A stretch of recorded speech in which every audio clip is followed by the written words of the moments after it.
થતું હશે કે જઈએ બીનાબેનના ત્યાં શોપમાં આપણે હેરની ટ્રીટમેન્ટ કરાવવા, તો આવી જાઓ તમે એવું ના વિચારો કે આ બેન શું કરી શકશે.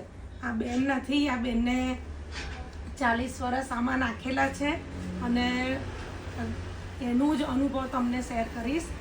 તમને એટલા માટે હું કહું છું કે ઘણા કમેન્ટ કરે છે. જો આમાં હું નાનપણથી છું, એટલે 17 વર્ષની હતી ત્યારની આ ફિલ્ડમાં છું અને આમાં હજુ પણ છું. 57 યર્સ થયા. તો જે બી મારી જોડે નોલેજ છે એ તમને લાભ મળશે અને તમે આવો, બરાબર. એટલે એવું ના વિચારો કે આ બેન શું કરશે, બરાબર. આ બેન નથી, 57 યર્સના બીજાના શબ્દોમાં કહે તો માજી, પણ હું 57 વર્ષના માજી નહીં કહું મારી જાતને. હું તો 25 થી 40 વર્ષની જે દેખાવું હું તો એમ જ સમજું 25ની જ છું. તમે જે સમજો એ.